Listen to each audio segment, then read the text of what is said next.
देखेको क्या दुईजना बेसी गर्दैन लिनु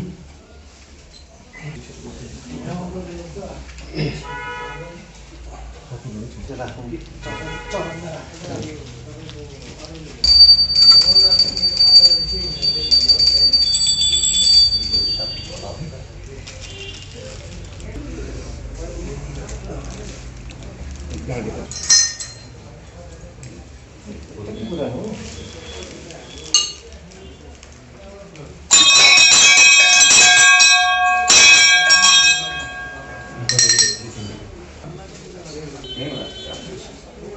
नमस्कार। आज गोरखा राष्ट्रीय मुक्ति मोर्चा अध्यक्ष श्री मन घिसिङ जी के जो भ्रमण रही है, साथ में हमारे सारे काफिले जो गाड़ी की काफिले उसमें पार्टी के फ्लैग और साथ में ब्लैक फ्लैग लगाकर हम लोग दार्जिलिंग के अंदर समष्टि पोखरीबुङ राङबुङ भ्याली समष्टि के आज भ्रमण रहा है। यहाँ की समष्टि और शाखा प्रशाखा के नेतृत्व के साथ एक गोप्य मीटिंग रहा है। उन लोगों के साथ बातचीत चल रहा था और ये जो भ्रमण है विशेषकर हम लोग पूर्व अध्यक्ष श्री सुभाष घिसिङ द्वारा टूरिज्म के लिए निर्मित टाबा कोशी पार्क के अंदर में हम लोग ने आज बैठक की। इसका एक ही उद्देश्य है कि जो जीटीए सब जुडिस मैटर है हम न्यायालय की ऑनर करते हैं और अध्यक्ष मन घिसिङ जी का ये सीधा संदेश है लोगों को कि ये जीटीए जो है ये सब जुडिस मैटर है। 21 तारीख से इसके निरंतर हेयरिंग है।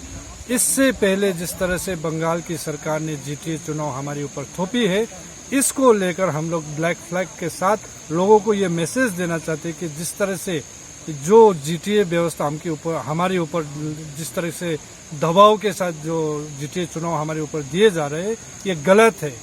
लोगों को ये जागृत करने के लिए आज अध्यक्ष मन घिसिङ हर क्षेत्र की भ्रमण कर रहे हैं और लोगों से अपील यही है कि जिस तरह से अनकॉन्स्टिट्यूशनल जीटीए है, इसके ऊपर जो हाई कोर्ट में जो मुकदमा चल रहा है और इसकी जो जजमेंट आने के लिए बेसब्री से लोग इंतजार कर रहे हैं, इससे पहले जीटीए चुनाव हमारे ऊपर थोपने के विरोध में और हर आम लोगों से हम लोग मिल रहे हैं, हर जनता से हम लोग मिल रहे हैं और उन्हें समझा रहे हैं कि प्लीज आप लोग भीड़ में मत जाइए।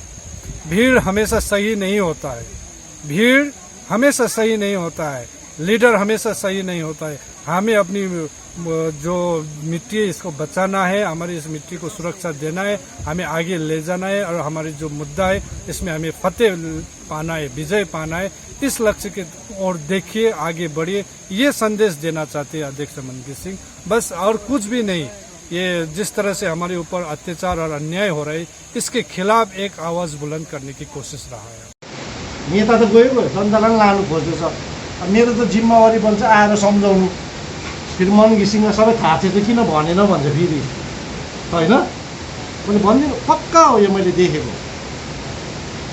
लाँदैछ भिरपट्टि। त्यहाँबाट झऱ्यो भने उठ्दैन, इम्पोसिबल हो भने। र यसले गर्दाखेरि म आएको छु, पाहाडभरि यताउता कहाँ हुन्छ गएको हुन्छु, होइन? एउटा मिडियाद्वारा के कसरी हुन्छ तपाईँहरूमा माथि एउटा मेसेज पनि दिएको हुन्छु। म आएको कारण पनि यही नै हो। हाइकोर्टको भइहाल्यो, हाइकोर्टले त स्टेट गभर्मेन्टलाई त सुझाउ दिएकै हो नि त, होइन?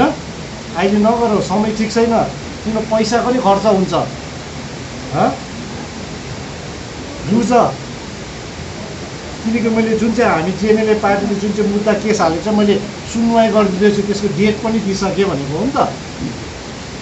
सम्झाएको पनि हो, धम्की पनि दिएको हो जजले। यस्तो कहिले पनि पाउनुहुन्न तपाईँहरूले, ठिकै होइन सर?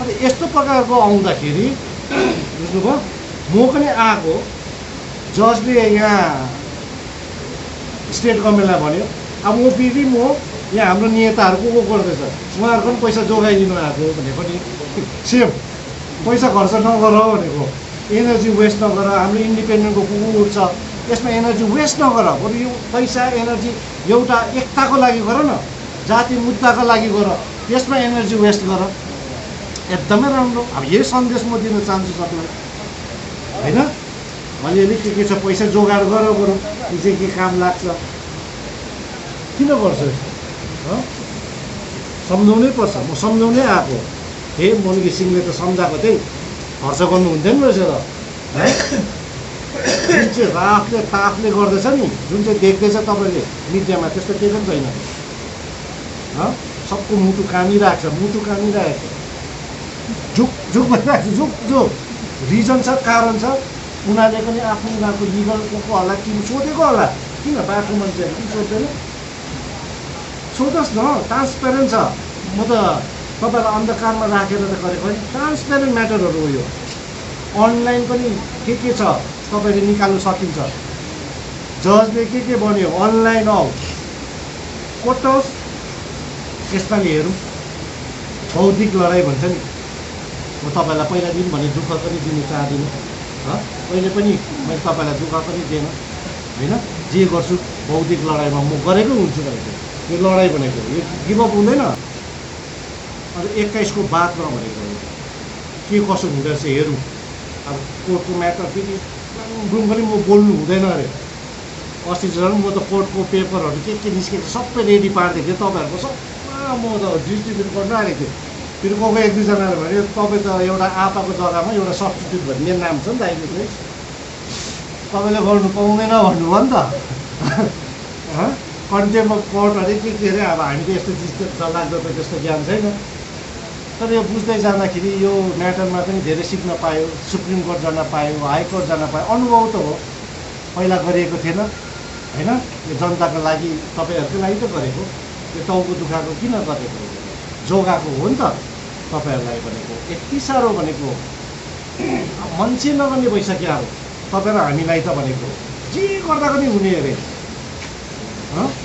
बोरामा हालेर पिल्छ नि यस्तो सम्झिसक्यो भनेको अब गोर्खा भनेको कस्तो हुन्छ यो भन्नुहोस् गोर्खाको विश्वभरि के परिचय भनेको छ ब्रेभरी हो नि त आँटी गोर्खाहरू हो नि त अन्त यो पनि हराउनु आँटिसक्यो अहिले त म हेर्छु चारैपट्टि मुख मात्रै पड्काउने भएको रहेछ फेरि आमा यो त मधेसमा देख्छु मधेसमा हुन्छ नि यतिसम्म झगडा पर्छ अब चाहिँ हात छोड्छ कि के छोड्दैन यतिमै अब यो फेरि यता सिकिसकेछ तपाईँ र हाम्रो परिचय होइन नि त गोर्खाको परिचय तपाईँलाई अब जानेकै त्यति अब यही हो अब अरू आउँदै आउँदैन हामीलाई त बाँच्नु मलाई झन् बाँच्नै आउँदैन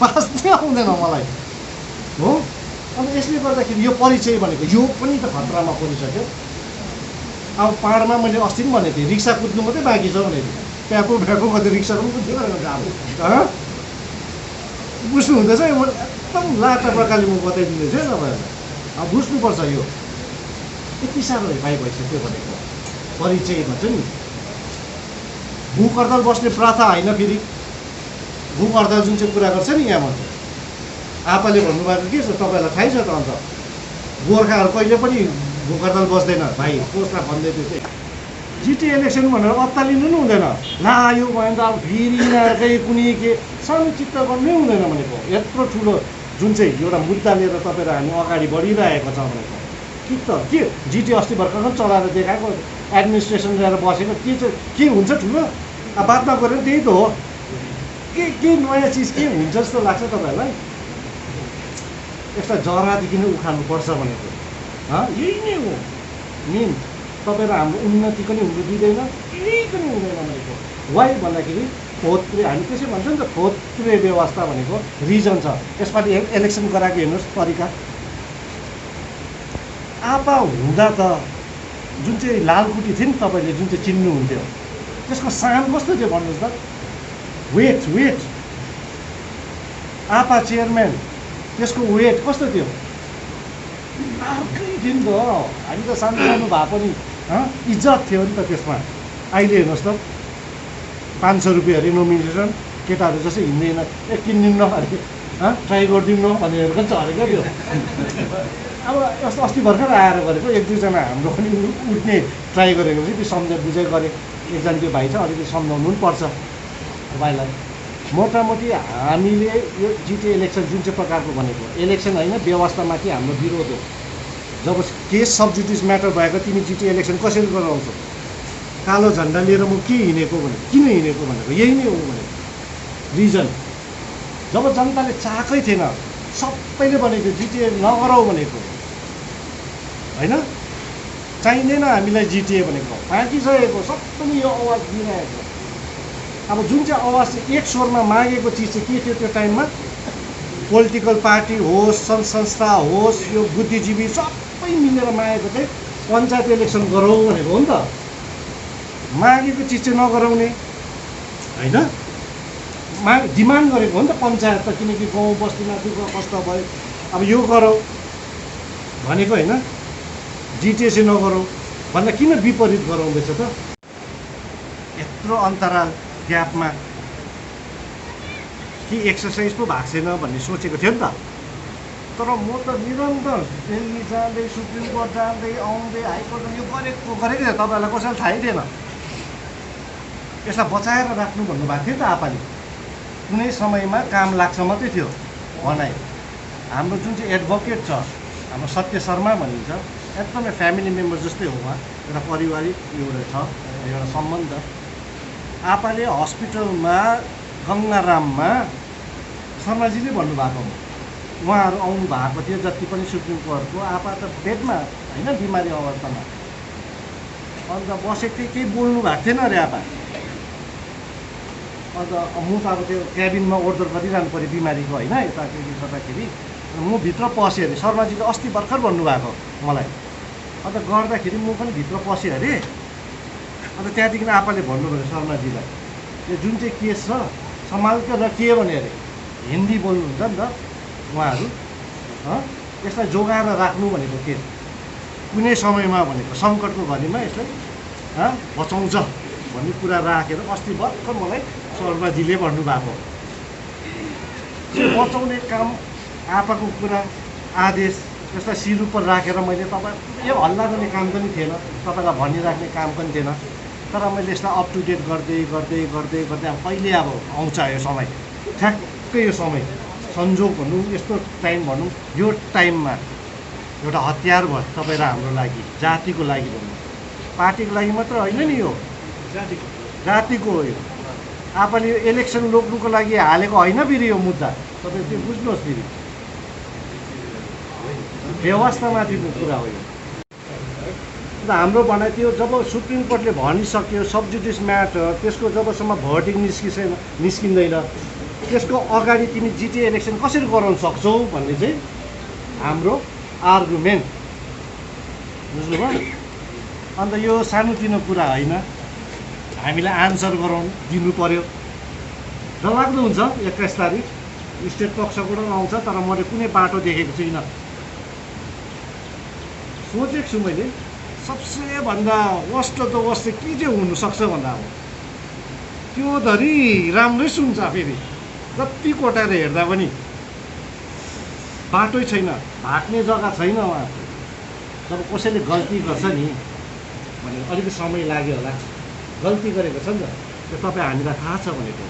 यो किन कारण के भने तपाईँ र हामीले हेपाइ खाएको यो भनेको, हेपाइ भन्छ नि, अति भएको यो, अति हुन्छ नि यो पानी पनि शिरबाट माथि चढेको। हेर्नुहोस् त कस्तो आँटमा यस्तो यस्तो प्रकारको वक्तव्यहरू दिँदैछ, चिफ मिनिस्टर स्वयंले पनि बोल्दैछ कि त्यो हेपेकै हो नि त। ठिकै थियो जिटिए इलेक्सन नगराउन्जेलसम्म अनाउन्समेन्ट नगरेर हामी ठिकै थियो, चुपचाप बसेकै थियौँ, ठिकै छ हो। एउटा पिपिएस भनेको एउटा हुनुपर्छ, एउटा पोलिटिकल सल्युसन हुनुपर्छ, समाधान हुनुपर्छ यो पाहाडको भनेको। बेसी दुःख पायो नि त तपाईँ र हामीले, वान्स एन्ड फर अल समाधान होस् यसको पाहाडको होइन। त्यहाँदेखि आफ्नो आफ्नो बाटो लाग्नु न त, यो त तपाईँ र हाम्रो मात्रै कुरा गरेको होइन नि त मैले, पार्टीको मात्रै आउँदो भाउ सन्तानको छोराछोरी नाति पनातिहरूको छ यहाँ जुडेको कुराहरू छ।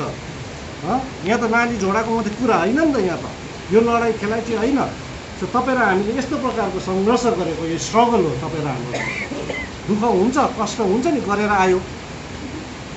अब यो मोडमा आएर डक्लुकिनु हुँदैन नि फेरि। यो मोड भन्दैछु, यो मोड भनेको क्रुसियल मोड हो तपाईँ र हाम्रो भनेको। यो लडाइँ जुन चाहिँ प्रकारले लड्दै आयो, अडिकपन भयो, जुन चाहिँ आपाले छोडेको बाटो यताउता पनि नहल्लिकन समातेर हिँड्यो। छोडेँ मैले बाटो, कहीँ डगमा गएँ, मैले पहिला पनि भनेको थिएँ हो काम गर्ने तरिका यताउता हुनसक्छ, आपाभन्दा अलिक बेग्लै हुनसक्ला, तर जुन चाहिँ छोडेको बाटो उहाँले पाइला छोडेको त्यही पाइला नै छोड्यो। त्यहाँदेखिको त्यो सत्य पाइला भनौँ, सही बाटो अरू कुनै पनि छैन फेरि। जति केलाएर मैले हेरेँ, जस्तै तपाईँले केलाउनुहुन्छ, अरू बाटै छैन जुन चाहिँ आपाले छोडेको बाटो। समस्याको हल त्यहीँबाटै निस्किने हो। यसले गर्दाखेरि तपाईँ हामी छाती फुलाएर बस्नुपर्छ भनेको, अत्तालिनु पनि हुँदैन भनेको।